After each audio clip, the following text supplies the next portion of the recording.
Hello everyone, मैं विनोद तिवारी। आज आप सबको इंग्लिश ग्रामर में डायरेक्ट से इनडायरेक्ट बनाना सिखाऊंगा। क्या सिखाऊंगा? डायरेक्ट से इनडायरेक्ट बनाना सिखाऊंगा।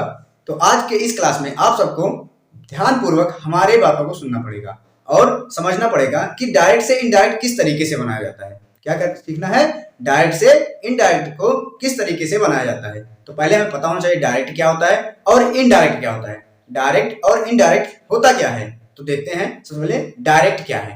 तो डायरेक्ट स्पीच होता है, डायरेक्ट स्पीच क्या होता है? जब कोई व्यक्ति या कोई वक्ता हो, मतलब बोलने वाला हो, तो कोई व्यक्ति जब कोई कुछ शब्द बोलता है, जो कुछ बोलता है वो व्यक्ति, तो जो शब्द बोलता है उसे हम डायरेक्ट कहते हैं। जैसे मैंने कहा वह घर जाता है, मैंने कहा वह घर जाता है। I said he goes to home. तो ये हमारा क्या होगा? डायरेक्ट होगा। क्या होगा? डायरेक्ट स्पीच होगा। और डायरेक्ट स्पीच मतलब जो शब्द कोई कहे उसको वैसे ही बोल देना, जैसे का तैसा, मतलब जैसे वो बोले वैसे ही उसके शब्दों को परिवर्तित नहीं करना है। जो बोलेगा वह बोलेगा तो वह बोलना है, हम बोलेगा तो हम बोलना है। ऐसे शब्दों को जैसे कि तैसे ही वैसे ही, मतलब जैसे तैसे करके सेम टू सेम उसी के शब्दों में बोलना क्या होता है? डायरेक्ट स्पीच होता है।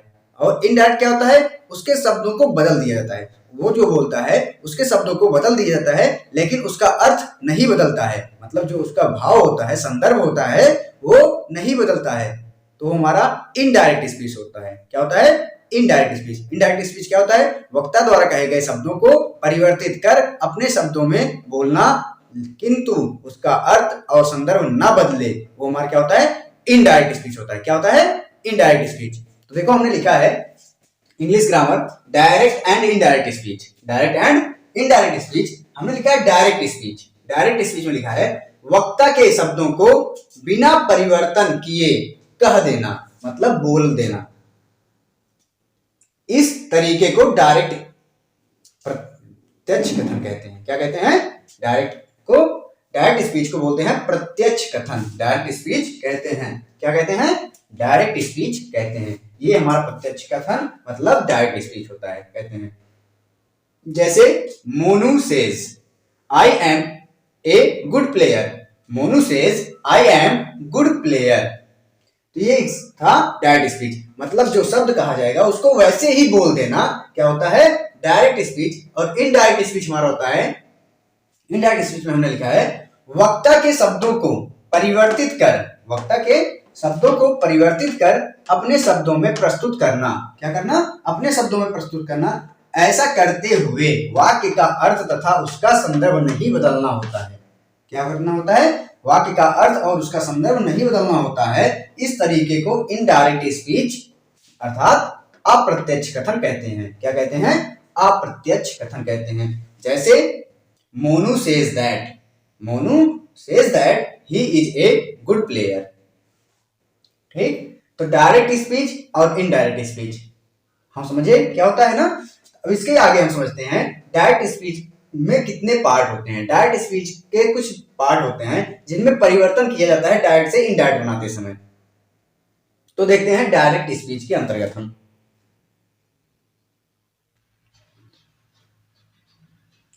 देखो नोट में लिखा है हमने इन्वर्टेड कामा। इन्वर्टेड कामा के अंदर के वाक्य का जो भाग होता है, जो इन्वर्टेड कामा होता है उसके अंदर का जो भाग होता है, क्या बोलते हैं उसे? Reported speech. वह रिपोर्टेड स्पीच कहा जाता है। उसे हम क्या बोलते हैं? Reported speech. इन्वर्टेड कामा के बाहर का वाक्य क्या लिखा है? इन्वर्टेड कामा के बाहर का वाक्य रिपोर्टिंग वर्ब कहा जाता है। मतलब जो इन्वर्टेड कामा के बाहर का भाग होता है उसे हम क्या कहते हैं? रिपोर्टिंग वर्ब कहते हैं। मुख्य तौर पर परिवर्तन रिपोर्टेड स्पीच वाले भाग में ही होता है। ये हमारे नोट में जो पॉइंट्स लिखे हैं ये डायरेक्ट से इनडायरेक्ट बनाने के पॉइंट्स हैं। रिपोर्टिंग वर्ब और रिपोर्टेड स्पीच के बारे में देखना है। जैसे हमने लिखा he said comma I go to home, I go to home. तो देखो जो इन्वर्टेड कामा के अंदर भाग दिखाई दे रहा है, जैसे यहां से यहां तक इन्वर्टेड कामा के अंदर कितना है? I go to home. I go to home हमारा क्या है? रिपोर्टेड स्पीच है। क्या है? रिपोर्टेड स्पीच है। ये क्या है हमारा रिपोर्टेड स्पीच है। और इन्वर्टेड कामा के बाहर का भाग वाक्य जो होता है, इन्वर्टेड कामा के बाहर का भाग वाक्य जो होता है वो हमारा होता है रिपोर्टिंग वर्ब। क्या होता है? Reporting verb. फिर से देखो, हमने लिखा है इन्वर्टेड कामास के अंदर के वाक्य का जो भाग होता है वह रिपोर्टेड स्पीच कहलाता है। मतलब रिपोर्टेड इन्वर्टेड कामा के अंदर क्या लिखा है? I go to home. I go to home और क्या है? रिपोर्टेड स्पीच है। और लिखा है इन्वर्टेड कामा के बाहर का वाक्य रिपोर्टिंग वर्ब कहा जाता है। इन्वर्टेड कामा के बाहर जो वाक्य रहेगा वो हमारा क्या होगा? रिपोर्टिंग वर्ब होगा। तो ये रिपोर्टेड स्पीच और ये रिपोर्टिंग वर्ब। क्लियर? अब देखो, जब हम डायरेक्ट से इनडायरेक्ट में परिवर्तित करते हैं सेंटेंस को, डायरेक्ट से जब इनडायरेक्ट हम बनाते हैं तो उसमें कुछ परिवर्तन होते हैं, जो बदलाव होते हैं वो बदलाव क्या हो सकते हैं? मुख्य तौर पर परिवर्तन रिपोर्टेड स्पीच वाले भाग में होता है। किस भाग में होता है? रिपोर्टेड स्पीच, मतलब इस वाले भाग में अधिकतर परिवर्तन होता है। तो मुख्य तौर पर जो परिवर्तन होगा रिपोर्टेड स्पीच में होगा, लेकिन कुछ परिवर्तन रिपोर्टिंग वर्ब में होता है। पहले हम रिपोर्टिंग वर्ब में होने वाले परिवर्तन को सीखते हैं। क्या सीखेंगे? रिपोर्टिंग वर्ब में जो परिवर्तन होगा उसे हम पहले देखेंगे, क्या क्या परिवर्तन होता है रिपोर्टिंग वर्ब में। तो लिखा है यहाँ पे रिपोर्टिंग वर्ब में होने वाले परिवर्तन।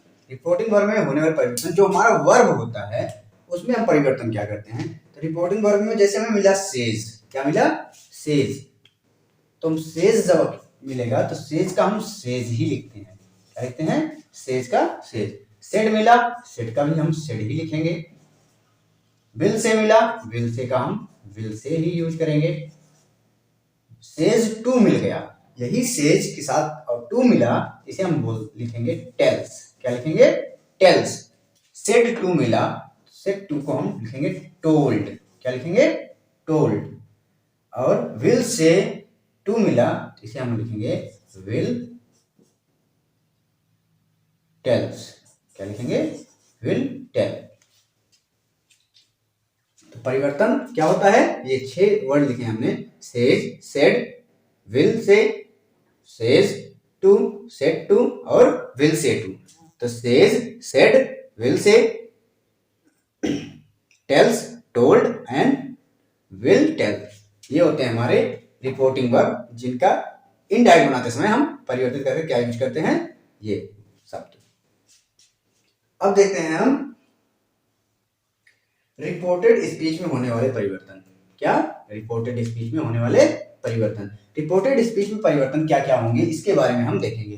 तो रिपोर्टेड स्पीच जो होता है उसमें हम क्या परिवर्तन कर सकते हैं उसके बारे में हम देखेंगे। हमने लिखा है रिपोर्टेड स्पीच में होने वाले परिवर्तन। रिपोर्टेड स्पीच में होने वाले परिवर्तन, पहला पॉइंट, सब्जेक्ट कर्ता जो पर्सनल प्रोनाउन के फर्स्ट पर्सन एवं सेकंड पर्सन में होता है। क्या होता है? फर्स्ट पर्सन या सेकंड पर्सन में होता है। दूसरा, सेंटेंस के टेंस में परिवर्तन तभी होता है जब रिपोर्टिंग वर्ब पास्ट टेंस में होता है। परिवर्तन कब होगा? जब हमारा रिपोर्टिंग वर्ब पास्ट टेंस में होगा। तीसरा, सेंटेंस के अन्य भागों पार्ट्स ऑफ स्पीच में होने वाले परिवर्तन।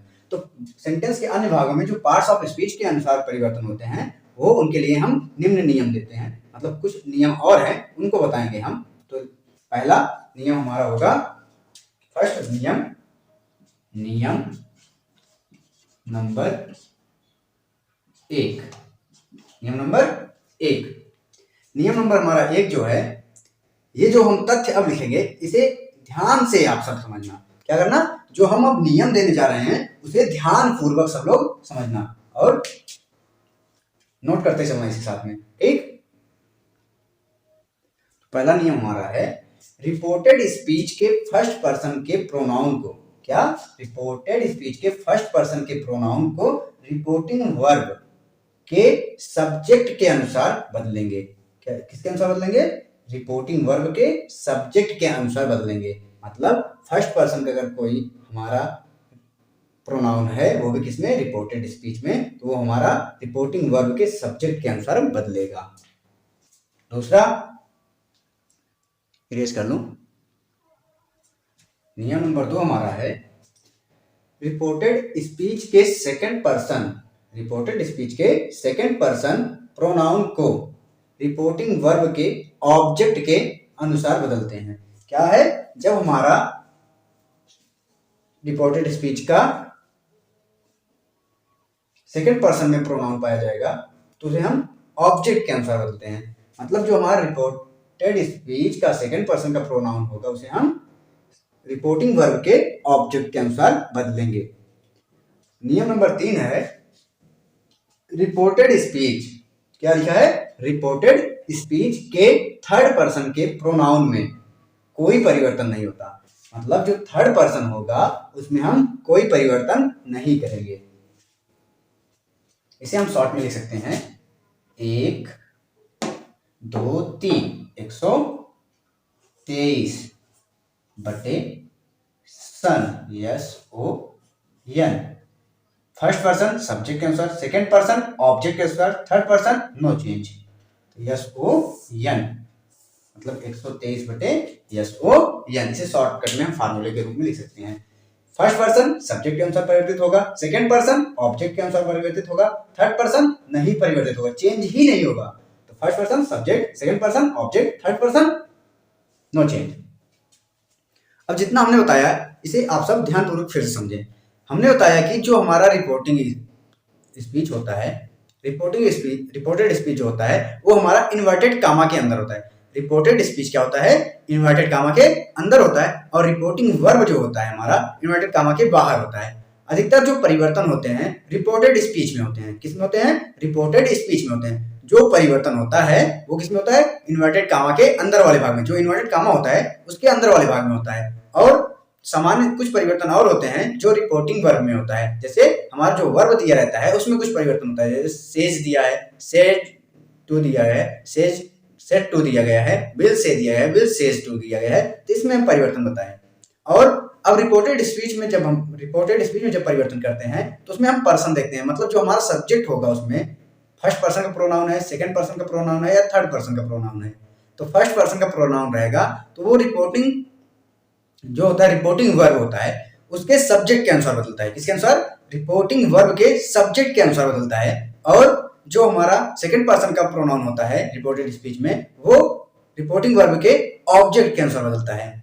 सब्जेक्ट के अनुसार क्या बदलता है? फर्स्ट पर्सन का प्रोनाउन। ऑब्जेक्ट के अनुसार क्या बदलता है? सेकंड पर्सन का प्रोनाउन। और थर्ड पर्सन का जो प्रोनाउन होता है हमारा रिपोर्टेड स्पीच में वो परिवर्तित नहीं होता। क्या नहीं होता? परिवर्तित किया नहीं जाता। जैसे रहता है वैसे उसका यूज किया जाता है। ठीक, इसके आगे हम आगे सीखते हैं। तो हमने लिखा है नियम नंबर 2।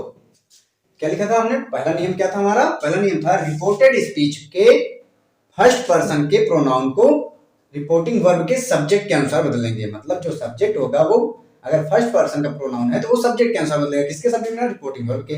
दूसरा नियम था हमारा रिपोर्टेड स्पीच के सेकंड पर्सन के प्रोनाउन को हम रिपोर्टिंग वर्ब के ऑब्जेक्ट के अनुसार बदलते हैं। ऑब्जेक्ट को सेकंड पर्सन का रहेगा तो ऑब्जेक्ट के अनुसार बदला जाएगा। और तीसरा नियम था रिपोर्टेड स्पीच के थर्ड पर्सन के प्रोनाउन में कोई परिवर्तन नहीं होता। ठीक, तो हम इसे शॉर्ट में 1/s, 1/s, 2/o और 3/n। मतलब फर्स्ट पर्सन का प्रोनाउन सब्जेक्ट के अनुसार बदलेगा, सेकंड पर्सन का प्रोनाउन ऑब्जेक्ट के अनुसार, थर्ड पर्सन नहीं परिवर्तित होगा। और इसके आगे हम देखते हैं पर्सन में चेंजिंग। तो हमने लिखा है पर्सनल प्रोनाउन को बदलने की सारणी। पर्सनल प्रोनाउन को कैसे बदला जाएगा उसके लिए हमने सारणी बनाया है। लिखा है person, subjective case, objective case, possessive case. First person I we subjective case में होता है और ऑब्जेक्टिव केस में होता है मी अस और पोसेसिव केस में माई आवर आवर्स। क्या होता है? माई आवर और hours. Second person you subjective case में यू, ऑब्जेक्टिव केस में यू, पोसेसिव केस में योर या yours. Third person he, she, it, they, ये होते हैं हमारे थर्ड पर्सन। थर्ड पर्सन जो है ही का हिम हो जाएगा, सी का हर, इट का इट, दे का दिम। पोसेसिव केस में ही का हिज, सी का हर या हर्ष और इट का इट्स, देम का देयर या देयर्स। ये होता है हमारा पर्सन पर्सनल प्रोनाउन को बदलने के लिए सारणी या टेबल बोल सकते हैं इसे। तो इसे क्या करना, तुम लोग लिख करके रट्टा मार लेना, रट लेना, जैसे रट पाओ। इंग्लिश कभी कभी रट्टा भी मारा जाता है ना, तो रट्टा मार लेना इसे। कभी कोई पूछे तो सीधा रट कर, जैसे रट्टा हो तो इसे बता देना, बाहर फटाक से बोलना, ठीक।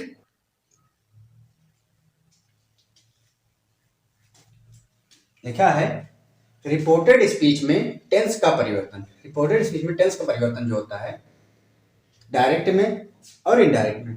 डायरेक्ट सिंपल प्रेजेंट टेंस का रहेगा, सिंपल पास्ट में चेंज होगा। किसमें चेंज होगा? सिंपल पास्ट में। अगर ये डायरेक्ट स्पीच में सिंपल प्रेजेंट है तो ये सिंपल पास्ट में चेंज होगा। प्रेजेंट इंडेफिनिट है, पास्ट इंडेफिनिट में चेंज होगा। प्रेजेंट कंटीन्यूअस है तो पास्ट कंटीन्यूअस में चेंज होगा। और प्रेजेंट परफेक्ट का है तो पास्ट परफेक्ट में, और प्रेजेंट परफेक्ट कंटीन्यूअस है तो पास्ट परफेक्ट कंटीन्यूअस में चेंजिंग होगा। यही अगर पास्ट इंडेफिनिट में पाया गया तो पास्ट परफेक्ट में हो जाएगा, पास्ट कंटीन्यूअस में पाया गया तो पास्ट परफेक्ट कंटीन्यूअस में हो जाएगा। पास्ट परफेक्ट का है नहीं चेंज होगा, पास्ट परफेक्ट कंटीन्यूअस का है तभी नहीं चेंज होगा। फ्यूचर का है कंडीशनल हो जाएगा, मतलब विल सेल के स्थान पे वुड लग जाता है ना, तो वुड या शुड लगता है। फ्यूचर कंटीन्यूअस का है तो कंडीशनल कंटीन्यूअस हो जाएगा, बीन लग जाएगा। और कंडीशनल है तो कंडीशनल ही रहेगा, कोई चेंजिंग नहीं होगी, ठीक। तो ये है हमारा रिपोर्टेड स्पीच में टेंस का परिवर्तन।